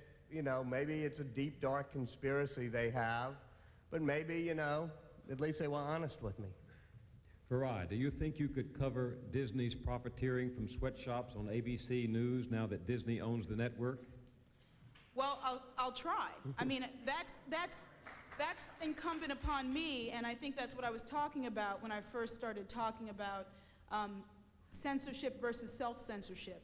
And I think, you know, the biggest problem is when people don't even ask. And I think that there's only been a couple of times with my previous employers that I have asked to do stories that I thought were important that they didn't let me do because I can be so damn persistent that they will eventually give in. And sure, I'll give it a try. And I cannot say I'll succeed, but I think that when I've hit these brick walls in the past and it's been a point of integrity, you know, I've made changes, including, you know, having to split. And I feel a personal sense of responsibility to try to do the tough stories. And I have found that when I try, usually they exceed. It's just that no one usually even asks them because they assume that if you ask, you will be denied. Can I ask a question? Not right now. Just, I'm sorry. In early August of this year, I'm sorry, we just have to keep some play going here. In early August of this year, the 14th World Youth Festival was held in Cuba. 12,000 young people from 135 countries attended, including 1,000 Americans and 450 Puerto Ricans who all broke the law to do so. This represented one of the largest civil disobedience actions in the last decade. CNN has an office in Havana, yet there was virtually no coverage anywhere in the U.S. My question is not so much why this wasn't covered, but how such uniformity, or the appearance of uniformity, occur in print, radio, and television. What pressures from what segments of society produces this outcome, Mark? Just seeing if you were listening. I'm not going to forget that you asked me that question because I don't know what the question is. Did that fit on a 3x5 card? How do you explain the uniformity that occurs in print, radio, and television that in effect censors that kind of story? Well, what kind of story was it again? You read it at a rapid It's a clip. youth congress in A youth congress? 12,000 young people from 135 countries held in Cuba, where CNN recently opened Well, a you know, bureau. I can't say that I know anything about that particular story because this is the first I've heard of it, right? That's the point, of course. But since I don't know about that particular story, I can't answer the question intelligently, although I know I'm obligated to pretend that I am, right? But I can answer the question in a very general way. I mean, there is a combination of factors that leads journalists not to cover certain stories. Some of it has to do with a crucial instinct to stay away from things that won't get you promoted, right? Mm-hmm. Absolutely. Some of it has to do with a kind of consensus that emerges from the pack of journalists who simply bolster one another in shrugging certain things off. I mean, it can't all be ascribed to a particular cause or to corporate influence, but that has a great deal to do with it. Did The Nation cover that story? I don't know. Did the Nation Did The Nation cover it? Victor? Victor? No. I guess it was corporate conspiracy influence. Well, that kept you from it. It would meet most definitions of a non-story except for the civil disobedience stuff. I mean, my friend Benjamin Truehouse, for example, who goes to break the the United States embargo on piano tuning in Havana, is a good human interest story by any standards. But look, there is no shortage of information in this country. You can find out anything you want, including what firm exploits who. And you can find it through the mass media if you wish. I hope we really are not under any illusion about what we're talking about here. We are drowning in information. The question is not what you think, but how you think. If I may recur to it. For example, have you ever seen, however, a story about Cuba, no matter what it said, where the lead was not, will this country, this island nation, become, or will it not become, more friendly to American interests after all this time? That is the line of the day. A reporter who doesn't write about Cuba in that respect won't write about Cuba at all. Take Farai's very good point about Charles Murray. I was the first person, I think I can say, in fact I know I was the first person to debate publicly with Charles Murray on the bell curve. I was very, very keen that book got wide publicity. And I was sad that our debate didn't get as much as it could have done, because it is either true, according to these findings and others, it's either true that there's a great deal of race and class subordination going on in America to create an underclass, or it is true that the abused and much inseminated descendants of our former domestic servants are stupid, okay? One or other of these things must be true on the findings. And it's a very interesting discussion indeed, and it was very good for Murray to bring it up. Did you read one story that did not say that here is Mr. Murray and the late Professor Herrnstein, line of the day, first paragraph, introduction paragraph, without which the story could not be written or published, at last breaking the taboo of political correctness on this subject. Absolutely Then you true. can write about the bell curve. Then you can write about race and class. Then you can do it. It's not what you know or what you think, it's how you think and how you know what you know. It's about the construction of knowledge. So it's idiotic for people to ask, and I hope you won't read out any more questions about, are you burying the truth about who is shareholder in your network? That's puerile, frankly. We've all moved beyond that. I'm taking the questions as they come because I believe that the people here ought to have some chance to ask these. So, Katha, do you think at this point, with the corporate ownership concentration being what it is, that the major mass distributed news media can hold corporate America accountable? Be a watchdog over itself? Well, it would be remarkable if they could. I'm not a very good watchdog over myself, so. Until the consumers demand it. So I guess the short answer to that is no, of course not. Why would they? All right, question for Walter. Remind me again why you wasted so much space and resources on the dead princes. I'm sure there must be some rationale, but I can't for the lifetime remember what it is.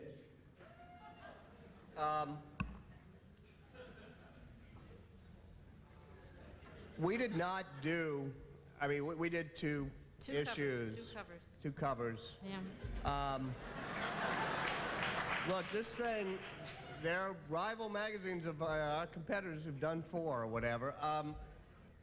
I could make, and because I don't want to get too long on this, I could make a good case that was a compelling, interesting story that for a couple of weeks captured people's imaginations, and we covered it. Those of you who don't like it had a lot of other magazines to buy. I mean, you know, Not really, I don't mind actually. it. I don't think the Nation or the, other magazines put her on the cover. Yes, we If did. your Nation put it on the cover, well, God, I feel. Why did the Nation put it on? Because it was my piece, too, My I'm readers glad were by- interested. What? The Nation put my piece on the cover. Okay, Well, good. I'm I feel sure much like better. my piece on the cover. Down with the douchebag superwomen. Look, your point is that everybody in this country, including the media, overdid Diana. If you want, I'll tell you, everybody in this country, everybody in most of the world, including the media, overdid Diana. Yes. I mean, that's true. You have to then also say, and maybe it gets to what others on this panel say, which is that most people are interested in the lurid. Most people have bad taste. We in this room have good taste because we're so smart, but most of the unwashed masses out there have bad taste.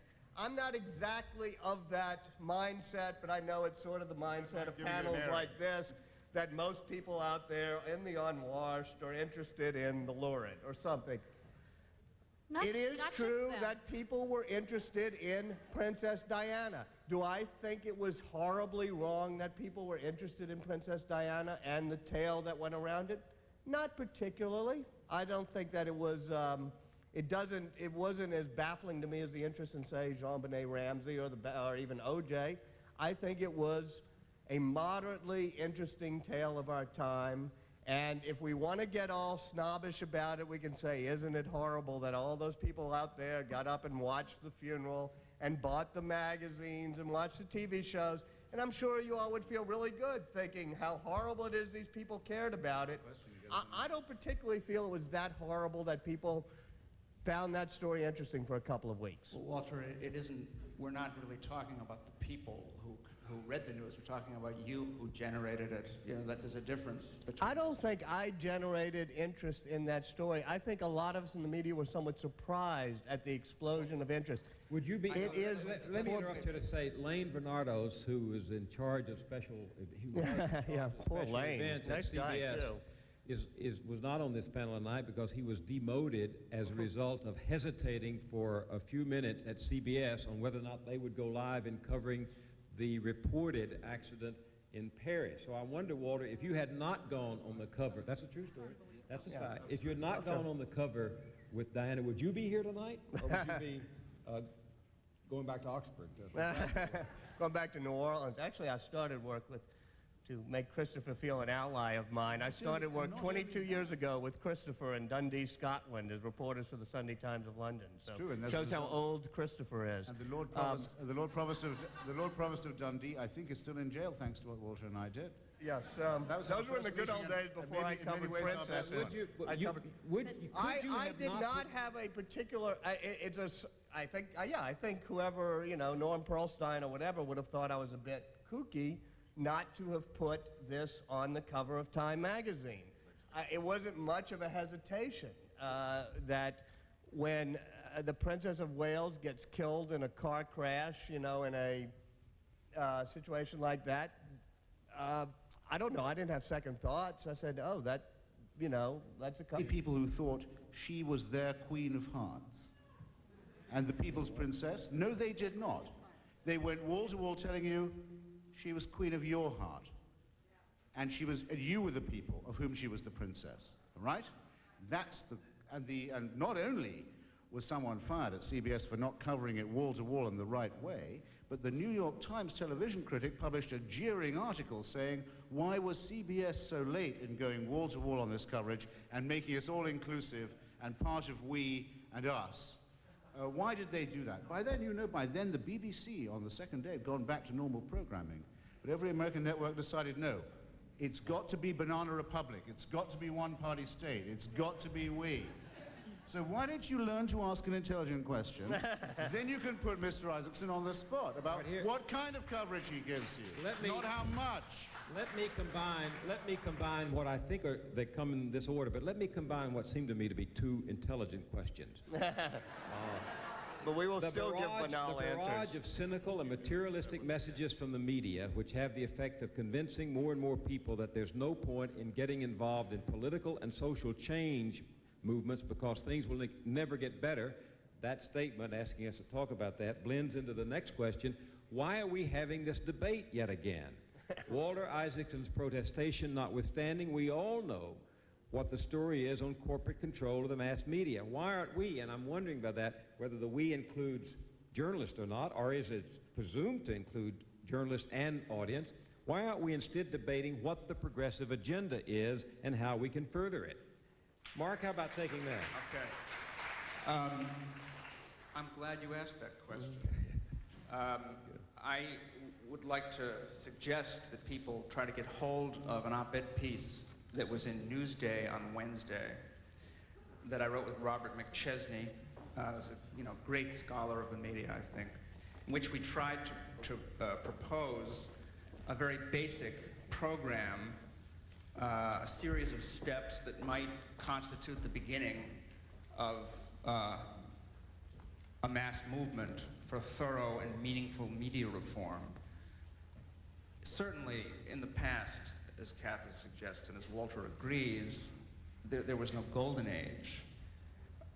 I don't think it's fruitful to dwell on that, because that argument is often used to prevent one from doing anything. Well, it was lousy then and it's lousy now, so I guess it'll always be lousy.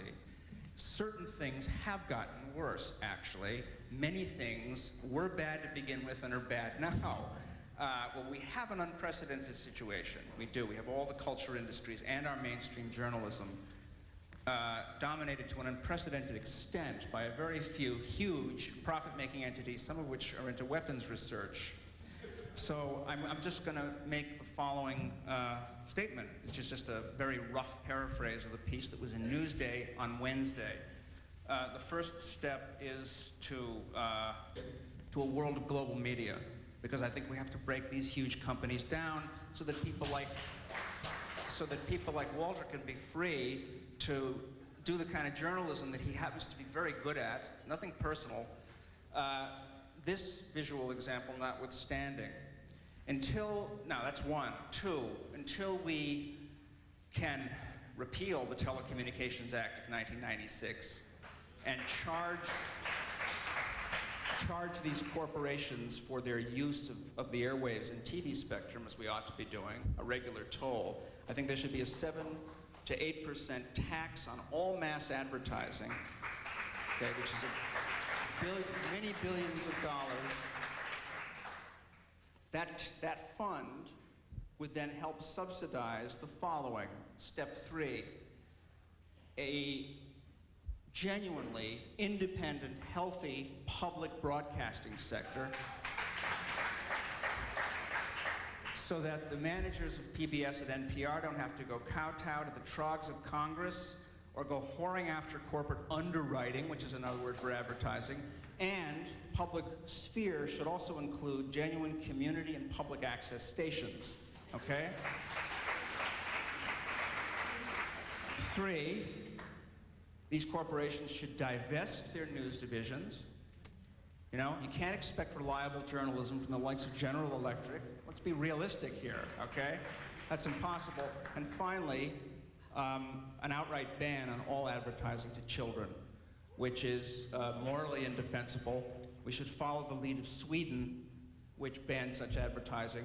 That ban, let me add in concluding, that ban may be overturned as a trade barrier, right? If we get our fast track and free trade sweeps the globe. So we have to be thinking internationally, all of us here, as well as nationally and locally. Katha, is Mark living in the real world?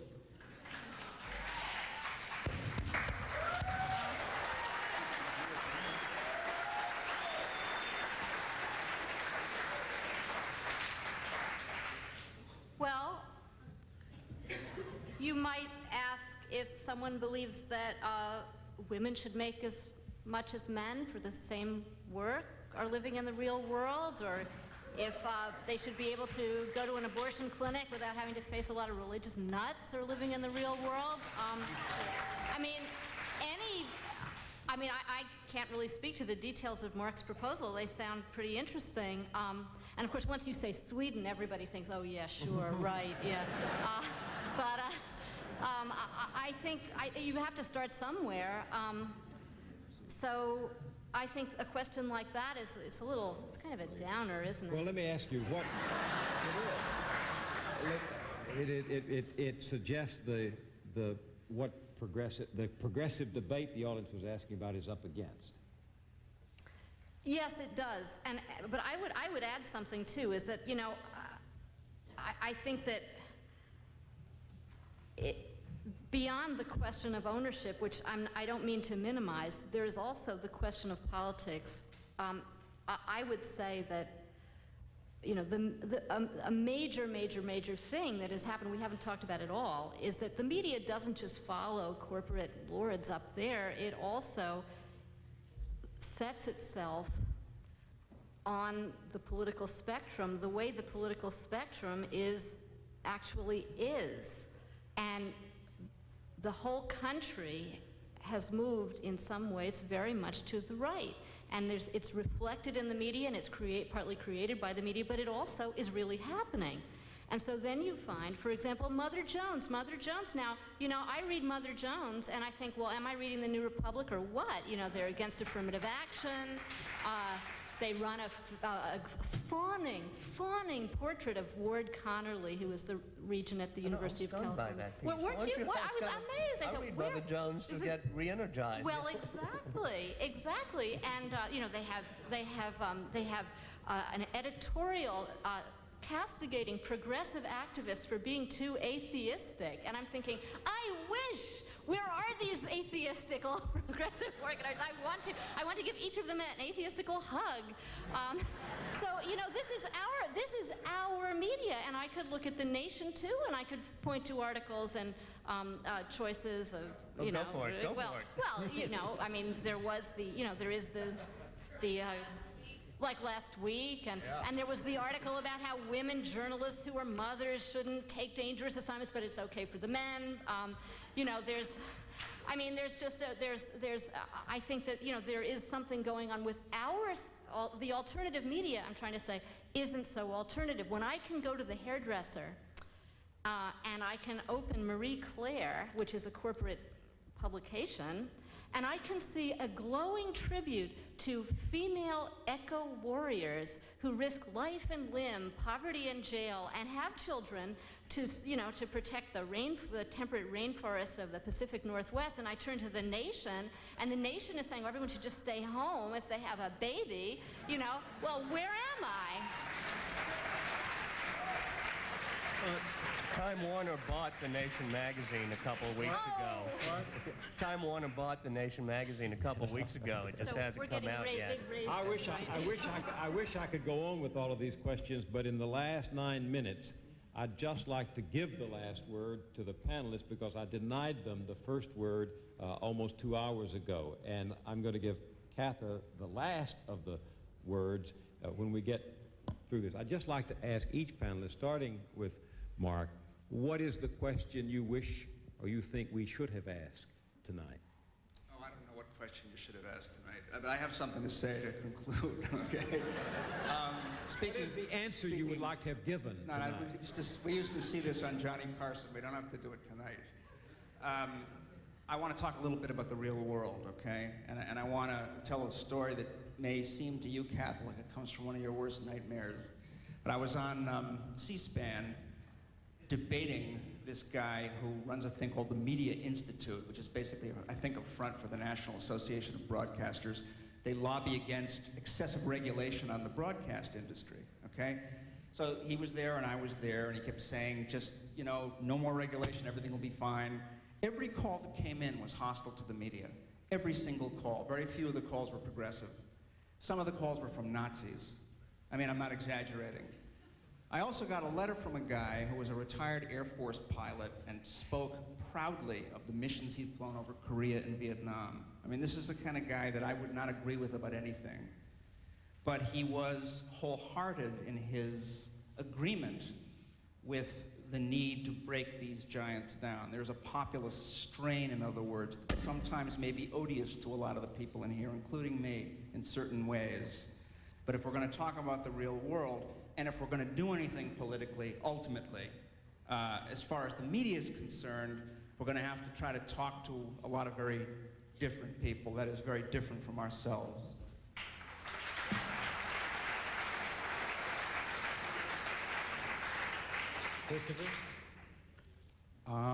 If you ask what question should have come up and didn't, I would say that all the money that we read about, the dirty money, the supposedly soft as opposed to the clean and hard, Katha might want to interrogate that vernacular money.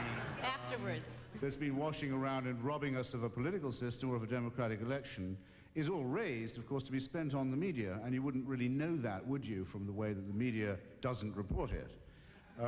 So the fact that Dick Morris got his start, and in other words, Jesse Helms, his advisor, gets hold of Bill Clinton, not that difficult, and helps to run an election in a private sphere last year to run by and for fundraisers, is somewhat occluded from you as the voters and customers by the media, which is the principal beneficiary of the money raised. That, I think, would be a good question, really for anyone to bring up if they ever get any airtime or perhaps a chance to call into their favorite local chat show. So there'll be that. That could have come up, should have come up all the time. Then I think we have to decide finally, we really have to decide finally, is the news editorializing or isn't it editorializing? Because I never can get a straight read on this. When I was a lad setting out in the business, they were said the news is the news. It's objective. It doesn't editorialize. You don't get editorials in the news. You get them elsewhere on other pages. Right, so, but we do Princess Diana this way because the public wants it. So that's all editorial. It's on the news pages, but it's all we, and it's all opinion. It's all how we're in mourning. It's not the news, it's an opinion. Same with Mother Teresa, so all right. Let's interrogate the theory of objectivity in that case. If you can say in a news story, Ronald Reagan is a great communicator, and you've all seen that in a news story, because it is a judgment of opinion, of subjectivity, then you ought to be able to say in a news story, Ronald Reagan is a liar, which is a statement of verifiable fact.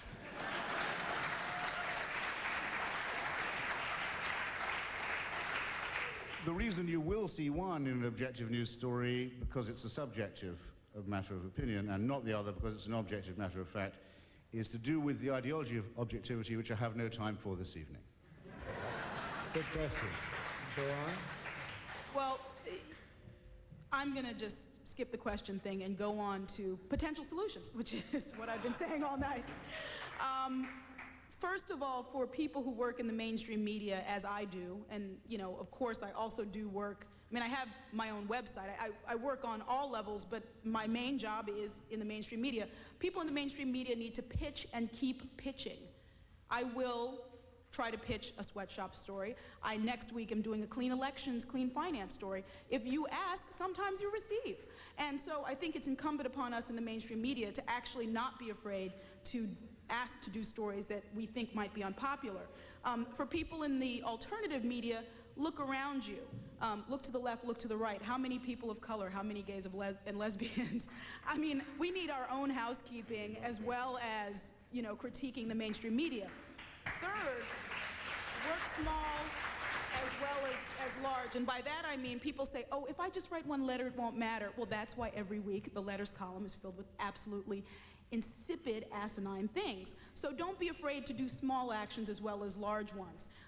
And the last one is recruit new news critics. And what I mean by that is that there is this generational drop-off in news reading and news viewing. And if we do not build the next generation of news readers and viewers and critics, there will be no one left to care what gets printed and what gets on TV. So try, whether it's someone who's 50 years old or you know, better yet, someone who's 10, to say, well, you don't read the paper. Yeah, maybe sometimes it sucks, but don't you think you should know what's going on? And maybe you could write a letter about it. Or maybe you could join with me and do something more important. So those are my 4 points. Thank you.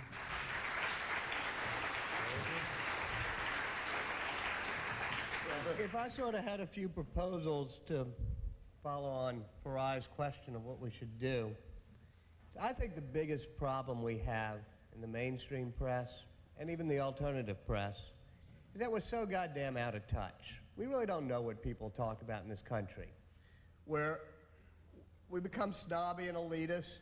You know, we don't really hear the type of conversations that go over a dinner table, most people. We don't get out enough, and we're too lazy, as somebody said. And I think we like traveling to capitals, and as Christopher points out, we like quoting the lies of official spokesmen. We don't really like spending time riding across this country or riding to different places in the world and listening to people and not feeling so superior to them that we get kind of shocked. And by the way, hold your applause because you're not going to like what I say next, that we get kind of shocked that they might be interested in, you know, the Princess of Wales. How could they, you know? And if you heard... Walter, that was not the question. Not were they interested. Yeah. That was not the question. And Should they be told she was their princess from dawn till dusk? that was your question. That was the question. That's the answer. That's the question. I thought you thought the question was No banal. no one says they're not interested. All right. It's a straw answer. All right. Straw answer. I do think we get out of touch and get kind of elitist sentiments here about why are we giving people these type of things that they may be interested in, instead of looking at and I'm now throwing the aspersions on us in the mainstream press, what type of issues really affect people? What relationships do they have problems with? How are marriages and families changing, or women trying to be independent changing? And what problems is that causing? And when we went into this business, I mean, problems causing for people, not for us. Yeah, you know, it's fun to laugh about it, but I think people are discomforted in this world today, and we're not quite sure why. And we don't see why they're interested in certain types of things. So I would suggest that we in the press spend a little bit more time not trying to distance ourselves from our readers, but understanding that they may be perhaps as smart as we are. Kathy Pollard. Well, as the designated elitist, I guess I think that everyone has a lot in them that never comes out, and they can be appealed to at the level of Diana, our people's princess, or they can be appealed to at the level of why is it that if you wear a union button to work, you can lose your job? And those are questions that the same person might be interested in. And one, I think the latter, has a lot more to do with their real life than the other. And I think that it's not elitist to say that journalists and the news media should use their brains, talents, and resources to give people actual information about their real lives instead of creating an ever more vacuous fantasy world in which they can live for a while. So I guess I think that it's not elitist to say all that.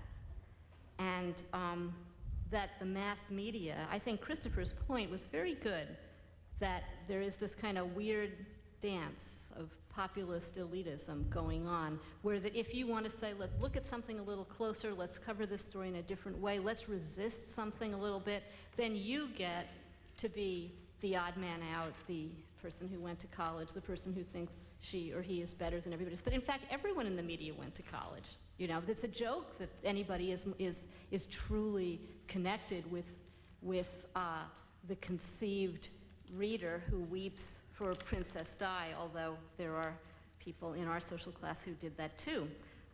So I guess I would just like to close by saying I think it's really important not to indulge in a certain kind of stupefying populism, which is not the same as saying you should be elitist. I think you have to be honest about your own politics and your own intellectual ideas and your own perspective, and that's about as much as anybody could demand of another person. Well, Good response. I hope you'll join me in concluding this with applause for the panelists for being here, for Victor Navasky and the Nation for having them here, and to Don Hazen and the Media and Democracy Congress for bringing us all together. Thank you very much.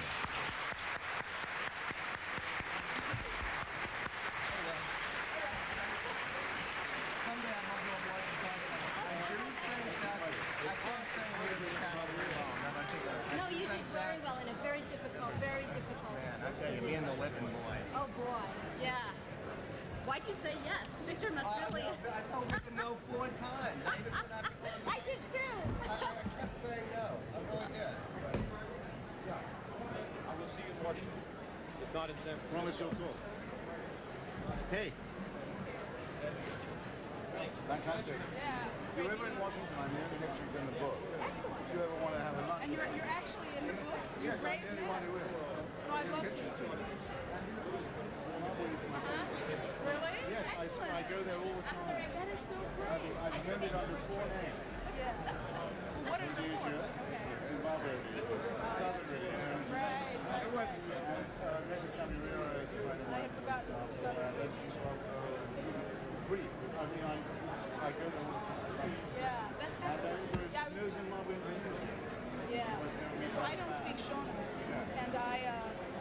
my dad never talked to me when I first got divorced. And so I asked this woman at the mission about the mission, so where can I go to learn Shona? She's like, nowhere. And I'm like, what do you mean? I mean, it's okay. We should go marry that somebody. No, her name is Esther or something like that. Yeah, she's Saw your face when I was in there. it's not the same one. Yeah, so I need to learn because anyway, I got you. I got you.